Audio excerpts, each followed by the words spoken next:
बच्चों मैं आपका स्वागत करता हूं विद्या गुरुकुल के इस प्लेटफॉर्म पर। आज हम करने वाले हैं 6.2 के 7वें क्वेश्चन को। तो 7वां क्वेश्चन क्या है, देखना, दिख रहा है ना 7वां क्वेश्चन। तो इस 7वें क्वेश्चन में तुम्हें बोला कि तुम्हारे पास एक त्रिभुज है, क्या ट्रायंगल है, तो मैंने ट्रायंगल बना लिया है। जो बोला है वो करते जाओ। देखो अगर तुम्हें डायग्राम ना दिया हो तो तुम खुद बनाओगे, तो मैंने बना दिया। नाम दे देते अपने प्यार से इसे ए बी और सी। नाम ऐसा दो कि किसी को पता ना लगे, दे दिए। अब इसने क्या बोला, इसने बोला कि कोई भी एक लाइन ले लो, मुझे तो ये लाइन पसंद है, ये ले ली मैंने। ये बोला इसका बीच वाला पॉइंट ले लो, मैंने बीच वाला पॉइंट ले लिया, ए बी का बीच वाला पॉइंट ले लिया, इसका नाम दे दिया पी। क्या नाम दे दिया, इसने ये बोला मध्य बिंदु है, बीच वाला पॉइंट, मिड पॉइंट। ये बोल रहा है बीच वाला पॉइंट लेके दूसरी भुजा के समांतर तुम्हें लाइन खींचनी। अब ये बताओ, यानी इसने मुझे बोला यहाँ से मैं एक लाइन खींचूंगा, पी से क्या खींचू, अब एक लाइन खींचो, वो पैरेलल होगी। क्या मैं ऐसे कोई लाइन खींच सकता हूँ? नहीं। ऐसे खींच सकता हूँ? नहीं। मुझे ऐसे खींचनी पड़ेगी, नॉर्मली दिमाग चलाना है। ऐसे खींचनी पड़ेगी? नहीं पड़ेगी, ऐसे खींचनी पड़ेगी ना। और क्या ये बी सी के पैरेलल नहीं है, इसने कहा पैरेलल होनी चाहिए, है ठीक है। ये बात समझ आ गई। अब ये कहाँ काटेगी, मान ले कि ऊपर काट रही है, ये बात समझ आ गई, इतनी बात समझ आएगी। तुझे क्या प्रूफ करना है, ये बात 6.1 का यूज़ करना है, तुझे थेल्स थ्योरम का यूज़ करना है और तुझे प्रूफ करना है। क्या प्रूफ करना है तुझे, क्या प्रूफ करना है कि ए क्यू है और ए सी ये बराबर है। यानी जो ये लाइन ने जहाँ पे इसे काटा है ना क्यू पॉइंट पर, ये इसका मिड पॉइंट है, बीच का पॉइंट है। इस ए सी लाइन का क्या बीच का पॉइंट है, यानी जितनी दूरी ये है उतनी ही दूरी ये है। ये कहना चाह रहे हैं, मुझे प्रूफ करना है ए सी है वो किसके बराबर है, क्यू सी की। ठीक है, ये प्रूफ करना है। ये बात समझ आ गई, ठीक है। अब मुझे दिया क्या है, तो मैं लिखूँ गिवन क्या है, मुझे दिया क्या है, मुझे ये दिया है कि पी भुजा ए बी का क्या है, ए बी का मिड पॉइंट है, दे रखा है ना, बीच का पॉइंट है, मिड पॉइंट यानी बीच का पॉइंट है। अतः मैं कह सकता हूं, अतः क्या कह सकता हूं मैं, अतः क्या कह सकता हूं मैं कि क्योंकि ये बीच का पॉइंट है तो जितनी दूरी ए पी की है उतनी ही दूरी कौन सी रहने वाली है, उतनी दूरी क्या बी पी रहने वाली है।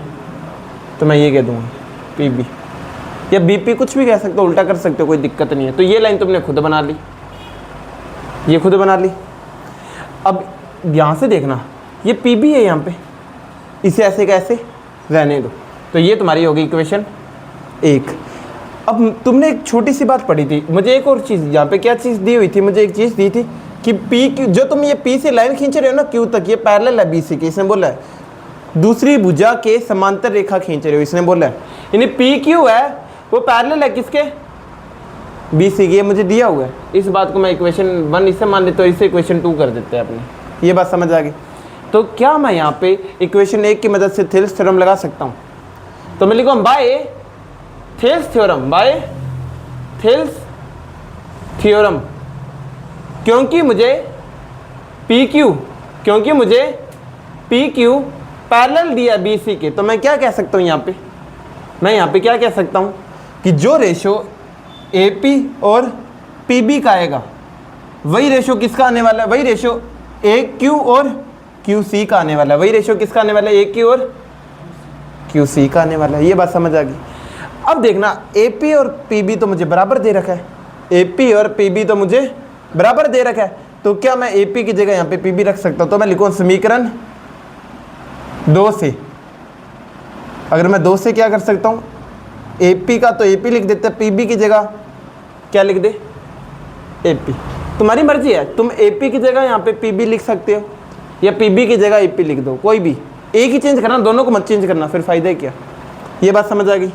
तो मैंने ये कर दिया, ए क्यू अपॉन में क्यू सी तुम्हें दे रखा है, ए पी से ए पी कटा क्या आ जाएगा, 1 आ जाएगा, ए क्यू अपॉन में क्यू सी।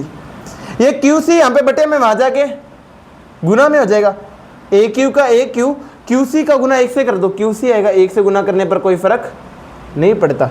और मुझे क्या प्रूफ करना था, ए क्यू बराबर, गलती से ए सी लिख दिया यार, क्यू सी लिखना था, क्यू सी आधा आधा है ना, ए क्यू और क्यू सी। क्या मेरे ये चीज़ आ रही है, ये नहीं आ रही, तो लिख देंगे हैंस